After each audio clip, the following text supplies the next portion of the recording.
మంచిది కూడి వచ్చిన మీ అందరికి కూడా యేసు క్రీస్తు పరిశుద్ధ నామమున అందరికీ వందనాలు. కొద్ది నిమిషాలు మనం దేవుని యొక్క వాక్యాన్ని విందాం. బైబిల్ గ్రంథంలో నుంచి యెహోషువ గ్రంథము 10వ అధ్యాయము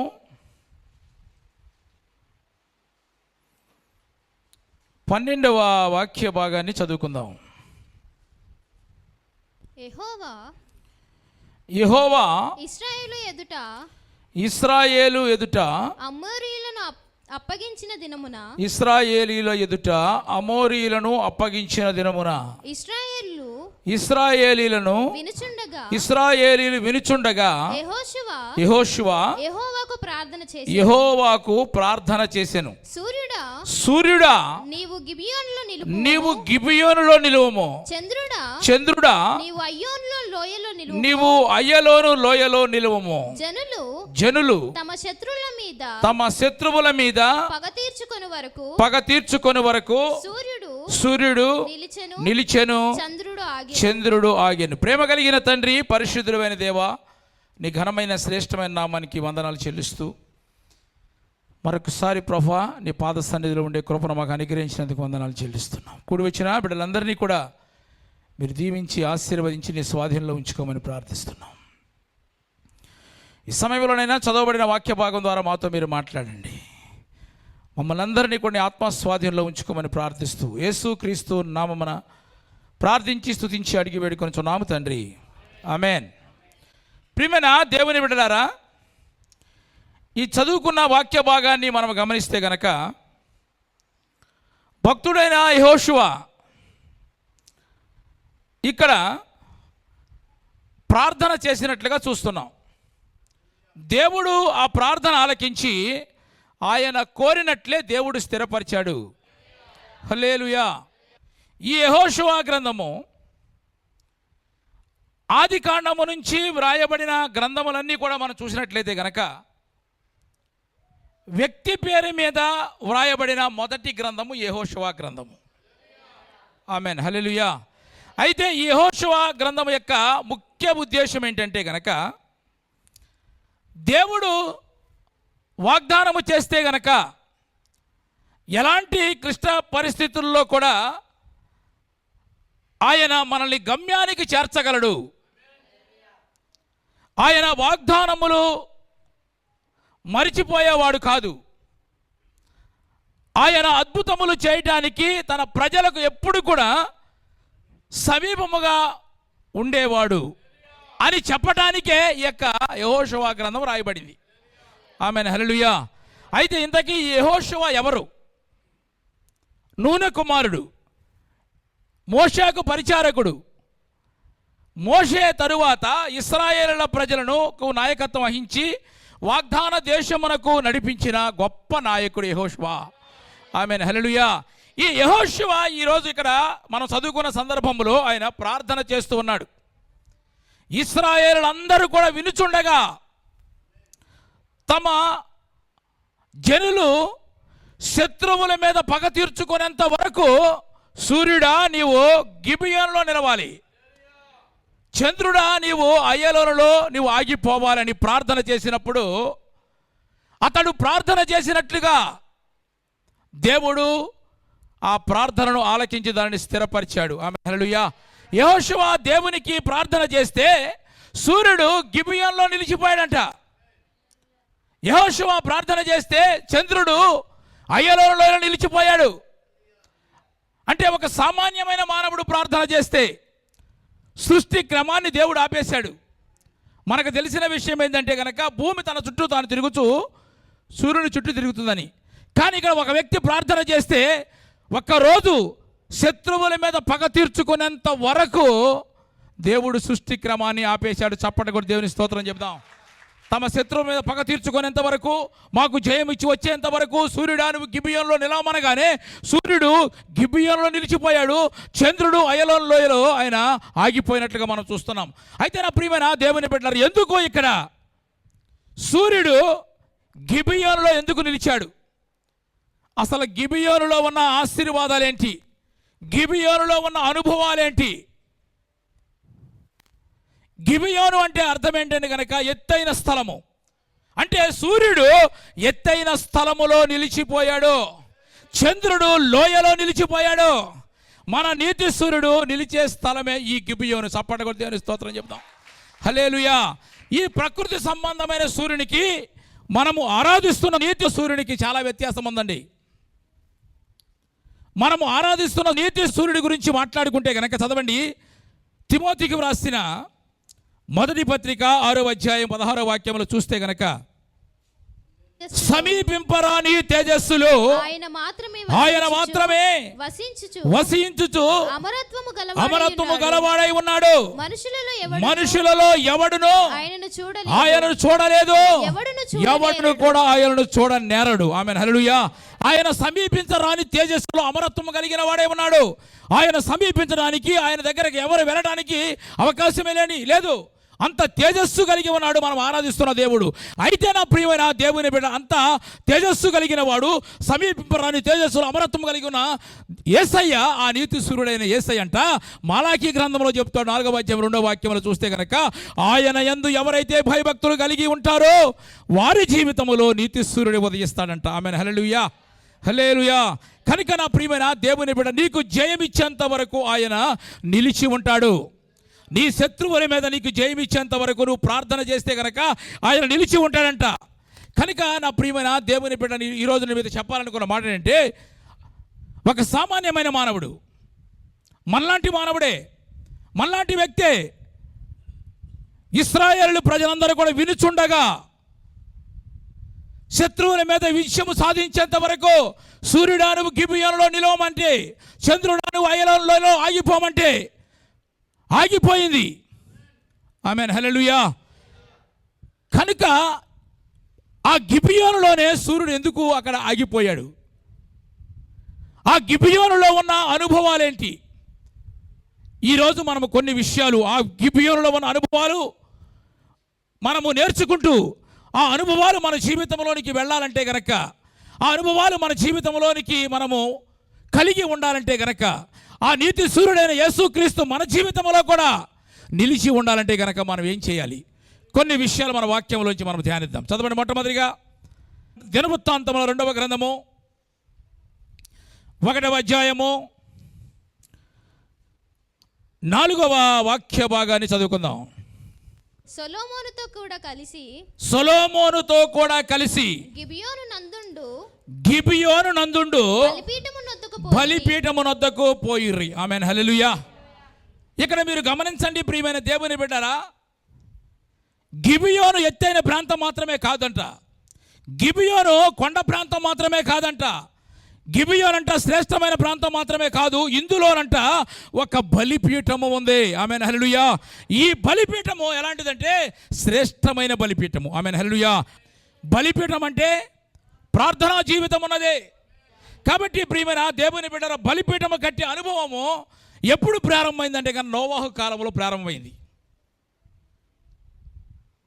జలప్రలయము తరువాత, నోవాహు వాడు రక్షించబడిన తరువాత, దేవుడు వారిని జ్ఞాపకము చేసుకున్న తర్వాత, ఓడ ఆరారోతు కొండ మీద నిలిచిపోయిన తర్వాత, నీళ్ళన్నీ కూడా ఆగిపోయిన తర్వాత, దేవుడు ఆ ఓడలో నుంచి నోవాహు కుటుంబాన్ని బయటకు తీసుకొచ్చిన తర్వాత నోవాహు ఒక బలిపీఠమును కట్టాడు. బలిపీఠమును కట్టి దాన్ని ఏం చేశాడంటే చదవండి. అక్కడ ఆదికాండము 8వ అధ్యాయం 20వ వాక్య భాగాన్ని మనం చదువుకుందాం. అప్పుడు నోవాహు యెహోవాకు బలిపీఠము కట్టి పవిత్ర పశువులని జాగ్రత్తగా ఉండాలి. ఈ బలిపీఠము మీద ఎవరు ఉండాలంటే పవిత్రమైన పశువులు ఉండాలి. అంటే పవిత్రమైన హృదయముతో నువ్వు దేవుని సన్నిధిలో ప్రార్థన చేస్తే, ఆమేన్, హల్లెలూయా. ఈ గిబియోను అనుభవములో నువ్వు పవిత్రమైన హృదయముతో గనక నీవు దేవుని సన్నిధిలో ప్రార్థన చేస్తే గనక నీ శత్రువుల మీద విజయము పొందుకునేంత వరకు నీతి సూర్యుడైన యేసు నీ జీవితంలో నిలిచి ఉంటాడు. చప్పడకూడదు. ఒకసారి దేవుని స్తోత్రం చెప్పు. పవిత్రమైన పశువులన్నిటినీ పశువులన్నిటిలోనూ పవిత్ర పక్షులన్నిటిలోనూ కొన్ని తీసి కొన్ని ఆ బలిపీఠం మీద దహన బలి అర్పించారు. చాలు ప్రియమైన దేవుని ప్రార్థించడం ఒక ఎత్తు అన్నమాట. సమర్పణ కలిగి ఉండటం ఒక ఎత్తు, విజ్ఞాపన చేయటం ఒక ఎత్తు అనమాట. కానీ ఇక్కడ బలిపీఠము కట్టుకోవడం ఒక ఎత్తు అండి. ఆమెన్, హల్లెలూయా. ఎందుకంటే ప్రియమైన దేవుని బిడ్డ ఏలియా యొక్క జీవితంలో మనం గమనిస్తే కనుక 450 మంది బయలు ప్రవక్తల ముందు నిజమైన దేవుడు యెహోవా నిరూపించవలసి వచ్చిన పరిస్థితులలో ఇక్కడ ఏలియా ఏం చేశాడంటే కనుక చదవండి. 1 రాజుల గ్రంథము 18వ అధ్యాయము 30వ వాక్య భాగాన్ని మనం చదువుకుందాం. అప్పుడు ఏలియా నా దగ్గరకు రండని జనులందరితో చెప్పగా జనులందరూ అతని దగ్గరకు వచ్చిరి. అతడు క్రింద పడదోయబడి ఉన్న యెహోవా బలిపీఠము బాగు చేసి, మొట్టమొదటగా గిబియోనులో బలిపీఠం ఉంది కనుక ఆ నీతిశూరుడైన యేసు నీ జీవితంలో కూడా నిలిచించి గొప్ప కార్యములు చేయాలంటే గనక మొట్టమొదటిగా నువ్వు గమనించాలి, పాడైపోయిన నీ బలిపీఠమును నువ్వు బాగు చేసుకోవాలి. దేవుని సన్నిధికి వచ్చిన తర్వాత ఎలా పడితే అలా ప్రార్థన చేయటం కాదు. పాడైపోయిన నీ విశ్వాసమును బాగు చేసుకోవాలి, పాడైపోయిన నీ ప్రార్థనా జీవితాన్ని బాగు చేసుకోవాలి, పాడైపోయిన నీ యథార్థతను బాగు చేసుకోవాలి, చెడిపోయిన నీ సమర్పణ జీవితాన్ని కూడా నువ్వు బాగు చేసుకోవాలి.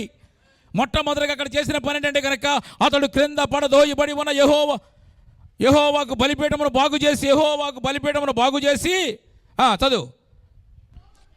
యెహోవాకు ప్రత్యక్షమై నీ నామము ఇశ్రాయేలులోని వాగ్దానం నొందిన యాకోబు సంగతి గోత్రముల లెక్క చొప్పున 12 రాళ్లను తీసుకొని ఆ 12 రాళ్లతో యెహోవా నామమున బలిపీఠము కట్టించి, ఆమేన్, హల్లెలూయా.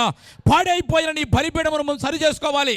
గిబియోనులోనికి వచ్చిన నీవు ప్రియమైన దేవుని బిడ్డరా, ప్రార్థనా జీవితం కలిగిన నీవు యథార్థమైన హృదయముతో, పరిపూర్ణమైన హృదయముతో నీ మొట్టమొదటిగా నీ బలిపీఠమును బాగు చేసుకుని నీవు దేవుని సన్నిధిలో ప్రార్థించగలిగితే గనక నీ శత్రువుల మీద పగ తీర్చుకునేంత వరకు ఆనాడు గిబియోనులో నీతి సూర్యుడు ఆగిపోయినట్లుగా మన జీవితంలో కూడా మనం ఆరాధిస్తున్న దేవుడు మన జీవితంలో నిలిచి ఉంటాడు.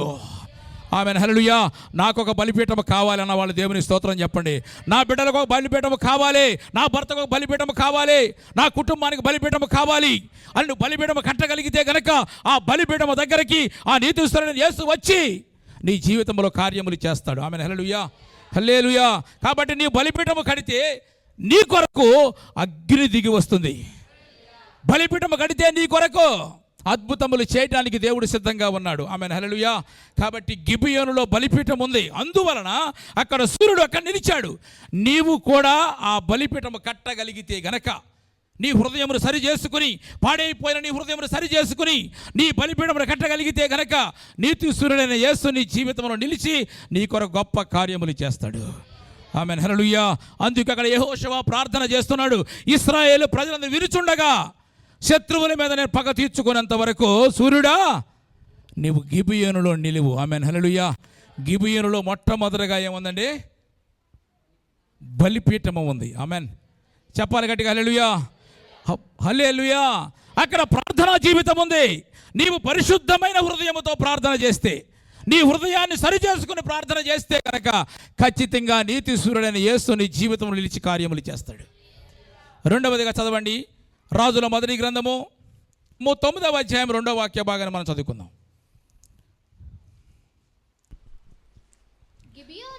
గిబియోనులో ప్రత్యక్షమైనట్లు రెండవ మారు యెహోవా సొలొమోనునకు ప్రత్యక్షమయ్యను. దేవునికి స్తోత్రం చెప్పండి. ఈ గిబియోనులో ఏముందండి తెలుసా? దైవ ప్రత్యక్షత ఉంది. చప్పట్లు కూడా దేవుని స్తోత్రం చెప్పు. నీవు బలిపీఠము కడితే గనక, యథార్థమైన హృదయంతో నువ్వు ప్రార్థన చేస్తే గనక సొలొమోనుకు ప్రత్యక్షమైన దేవుడు నీకు ప్రత్యక్షమవుతాడు. ఆమేన్, హల్లెలూయా. ఇక్కడ రెండవ మారు ప్రత్యక్షమయ్యాడంట. అంటే అర్థమేంటి? మొదటిసారి కూడా ప్రత్యక్షమయ్యాడు. చదవండి, రాజుల మొదటి గ్రంథము 3వ అధ్యాయము 4-5 వాక్య భాగాలు మనం చదువుకుందాం. గిబియోను ముఖ్యమైన ఉన్నత స్థలమై ఉండెను గనుక బలులు సర్పించుటకై రాజు అక్కడికి పోయి ఆ బలిపీఠము మీద వెయ్యి దహన బలులు అర్పించెను. గిబియోనులో యెహోవా రాత్రివేళ స్వప్నమందు సొలొమోనునకు ప్రత్యక్షమై నేను నీకు దేనిని ఇచ్చుట నీకు ఇష్టమో అడుగమని దేవుడు అతనికి సెలవీయగా. ఆమేన్, హల్లెలూయా. ప్రియమైన దేవుని బిడ్డలారా, ఈ వాక్యాన్ని మనం గమనిస్తే గనక ఇక్కడ మొట్టమొదటి చదువుకున్న వాక్యం ఏముంది? సొలొమోనుకు రెండవ మారు ప్రత్యక్షమయ్యాడు. ఇక్కడ ఇప్పుడు చదువుకున్న వాక్యం ఏంటంటే సొలొమోనుకు దేవుని సన్నిధిలో సొలొమోను ఏం చేయండి? మొట్టమొదటిగా 1000 దహన బలులు దేవునికి అర్పించాడు. అర్పించిన తర్వాత రాత్రి నిద్రపోతున్నప్పుడు దేవుడు సొలొమోనుకు ప్రత్యక్షమై అంటాడు, నీకు ఏమి కావాలో అడుగు, నేను ఇస్తానంటున్నాడు. స్తోత్రం చెప్పు, హల్లెలూయా. ఈరోజు నా ప్రియమైన దేవుని బిడ్డ, నీవు నిజంగా పరిశుద్ధమైన హృదయంతో గనక నీవు బలిపీఠమును కట్టుకుంటే గనక ఆ బలిపీఠము కట్టుకున్న చోటకి వచ్చి యేసుక్రీస్తు లేకపోతే దేవుడు నీకు ప్రత్యక్షమై నీకు ఏమి కావాలో అని అడుగుతాడు. నీకు, నా కుమారుడా, నా కుమార్తె, నీకేం కావాలి? ఇక్కడ సొలొమోనుకు అదే అడిగాడు. అప్పుడు సొలొమోను ఏమంటున్నాడంటే గనక సొలొమోను అంటున్నాడు, అయ్యా, ఇన్ని లక్షల మందిని పరిపాలన చేయడానికి నాకు నీ కృపను అనుగ్రహించేవు కదా, నాకు ఏమీ అక్కర్లేదు.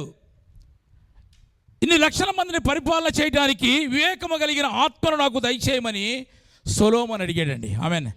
అలిగితే అప్పుడు దేవుడు అంటున్న సమాధానం ఏంటి? చదవండి. ఇప్పుడు రాజుల మొదటి గ్రంథము 3వ అధ్యాయము 13వ వాక్యం చదవండి. మరియు నీవు ఐశ్వర్యమును ఘనతను ఇవ్వమని అడగకపోయినను నేను వాటిని కూడా నీకు ఇచ్చుచున్నాను. అందువలన నీ దినములను నీవు ఐశ్వర్యమును ఘనతను ఏమీ అడగలేదు కాబట్టి అవి ఇస్తున్నాను, నీవు అడిగిన వివేకము కలిగిన ఆత్మను కూడా నీకు ఇస్తున్నాను అంటున్నాను. ఆమేన్, హల్లెలూయా. అంటే ఇక్కడ గిబియోనులో దేవుని ప్రత్యక్షత ఉంది. ప్రత్యక్షత పొందుకునేంత వరకు గిబియోనులో నిలిచి ఉన్నట్లుగా ప్రత్యక్షత పొందుకునేంత వరకు దేవుని మందిరంలో మనం నిలిచి ఉండాలి. ఆమేన్, హల్లెలూయా. ఇవన్నీ కూడా సొలొమోను ఎక్కడ పొందుకున్నాడండి? గిబియోనులో పొందుకున్నాడు. ఆయన ప్రత్యక్షమైతే కనుక మన జీవితాలు మార్చబడతాయి. యెహోవా వాక్కు అబ్రహాముకు ప్రత్యక్షమైన తర్వాతే అబ్రాహాముగా మార్చబడ్డాడు.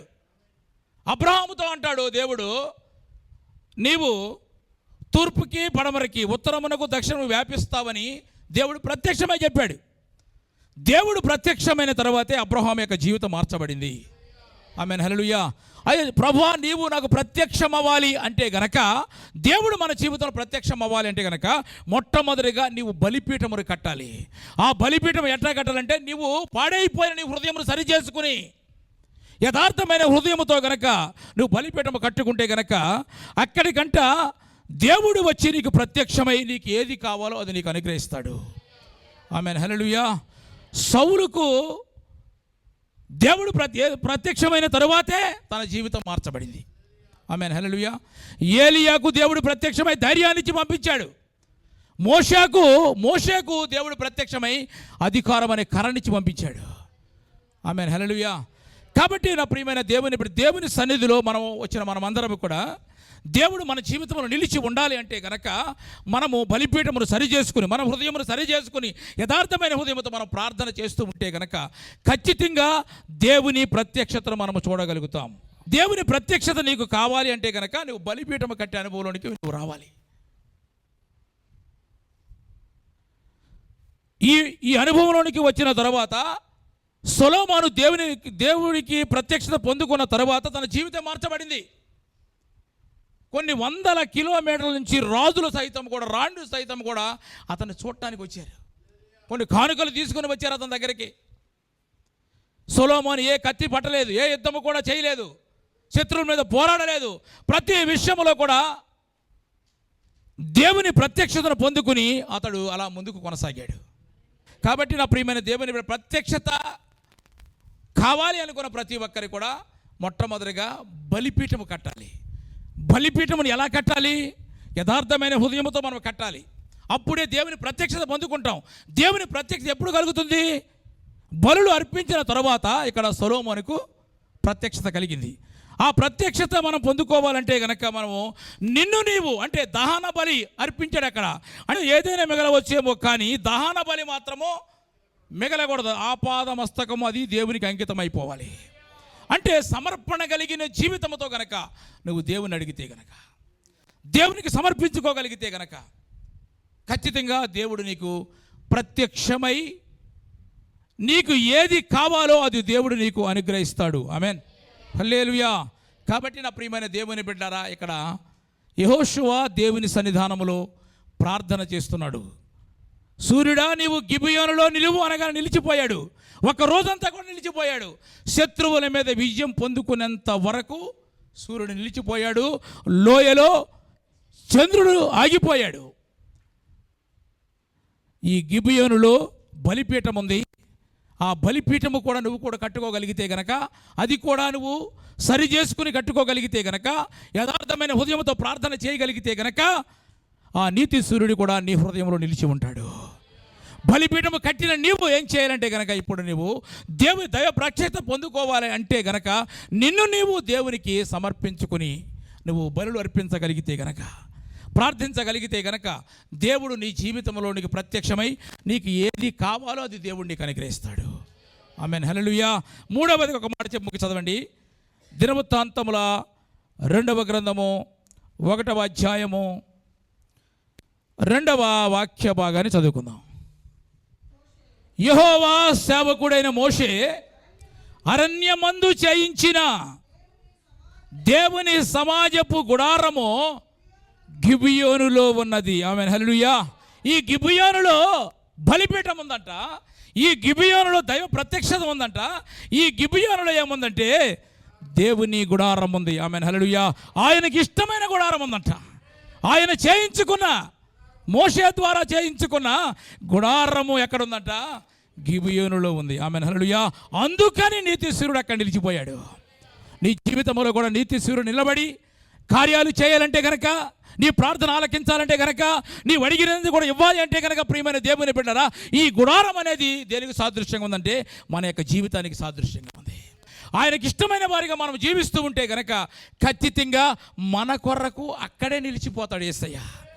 ఆమేన్, హల్లెలూయా. ఆ పట్టుదల కావాలి, ఆ సమర్పణ కావాలి. ఎరుకో పట్టణంలో ఒక రోజున యేసు ప్రభువు వారు వెళుతున్నాడు. పుట్టి గుడ్డివాడు ఉన్నాడు అక్కడ. యేసు ప్రభువు వారు అని గుర్తించాడు.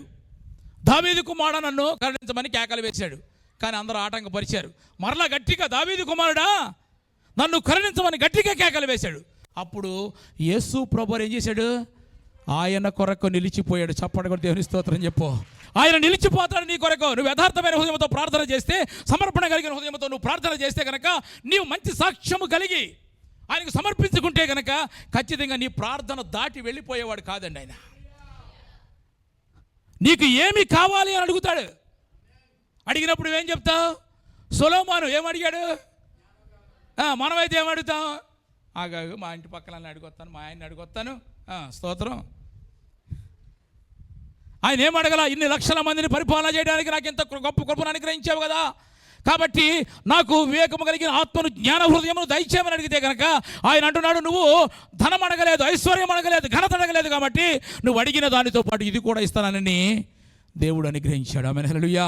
ఆ గిబియోనులో నిజముగా నువ్వు బలిపీఠం కట్టే అనుభవంలోనికి నువ్వు రాగలిగితే కనుక, నీ బలిపీఠం కట్టే సమయంలో కనుక ఆ పాడైపోయిన బలిపీఠం ఏ రీతిగా బాగు చేశాడో, 12 రాళ్లతో వారు సరి చేసుకుని బాగు చేశాడో, అప్పుడు అలా కట్టుకుని ఆ బలిపీఠం కట్టి ప్రార్థన చేస్తే అగ్ని దిగి వచ్చినట్లుగా నీ కొరకు దేవుడు దిగి వస్తాడు. కాబట్టి అక్కడ దైవ ప్రత్యక్షత ఉంది. బలిపీఠమును కట్టుకుని నువ్వు సరి చేసుకుని సమర్పణ కలిగి కనుక నువ్వు 1000 బలులు అర్పించిన తరువాతే సొలొమోనుకు దేవుడు ప్రత్యక్షమయ్యాడు. నీకు ఒక బలిపీఠం ఉందా? నీ బిడ్డలకు ఒక బలిపీఠం ఉందా? నువ్వు కట్టాలి. ప్రభు, అయ్యో నా బిడ్డలకు ఒక బలిపీఠం కావాలి, నా భార్యకు ఒక బలిపీఠం కావాలి, నా భర్తకు ఒక బలిపీఠం కావాలి, నా కుటుంబానికి ఒక బలిపీఠం కావాలి. నువ్వు కడుతూ ఉంటే కనుక, ఆశ నీకుంటే కనుక, ఆ బలిపీఠము దగ్గరకు ఆయన వచ్చి నీ కొరకు కార్యములు చేస్తాడండి. ఆమేన్, హల్లెలూయా. గిబియోనులో బలిపీఠం ఉంది. గిబియోనులో దైవ ప్రత్యక్షత ఉంది. గిబియోనులో దేవునికి ఇష్టమైన గుడారం ఉందన్నమాట. దేవునికి ఇష్టమైన జీవితాన్ని మనం జీవించగలిగితే కనుక దేవుడు ఏది కావాలంటే అది ఇస్తాడండి. ఒక సామాన్యమైన దేవుడు అనుకుని ఉంటాడు. అప్పుడు చివరిలో ఇతను చేసిన ప్రార్థన నేను కాదనలేక ప్రకృతిని ఆపేయాల్సి వచ్చింది అని ఆయన ఆశ్చర్యపోయాడు. దేవుని స్తోత్రం చెప్పు. అసలు నన్ను బలి అడిగారు టెక్నిక్గా, అసలు నేను ఎవరికి ఇవ్వను కానీ నీకు ఇచ్చేసాను అంటారు కొంతమంది. అంటే అడిగే విధానంలో వచ్చేసింది అన్నమాట మార్పు. దేవుడు ఆశ్చర్యపోయాడు. అప్పుడు ఇక నీ మాట కాదనలేక, నీ ప్రార్థన కాదనలేక నేను ప్రకృతిని ఆపేశాను. ఆమేన్, హల్లెలూయా. కనుక నా ప్రియమైన దేవుని బిడ్డ, ఒక మంచి సాక్ష్యము కలిగి ఉంటే కనుక, ఆయనకి ఇష్టమైన జీవితం మనం కలిగి ఉంటే కనుక, ఈ గుడారం అరణ్యములో చేయించబడింది అనమాట. ఈ గుడారం ఎక్కడ ఎవరు చేశారు? మోషే చేశాడు. ఈ గుడారం ఎక్కడ ఉంది? గిబియోనులో ఉంది. మనమే ఆయనకి ఇష్టమైన గుడారము. ఇష్టమైన గుడారముగా ఉంటే గనక, యథార్థమైన హృదయంతో ప్రార్థన చేస్తే గనక, అలా బలిపీఠం కట్టుకుంటే గనక, దేవుడు నీకు ప్రత్యక్షమై నీకు ఏది కావాలో, ఆనాడు యెహోషువ ప్రార్థన ఆలకించిన దేవుడు ఈనాడు కూడా మన ప్రార్థన కూడా ఆయన ఆలకిస్తాడు. ఆమేన్, హల్లెలూయా. ఆలకించి నీ కొరకు నీతిశూరుడు నీ జీవితంలో నిలిచి ఉండాలి. ఎవరైతే దేవుని యందు భయభక్తులు కలిగి ఉంటారో, ఆయన నామమందు భయభక్తులు కలిగి ఉంటారో, వారి జీవితంలో నీతిశూరుడు ఒదిగిస్తాడని ఆయన వాగ్దానం చేశాడు.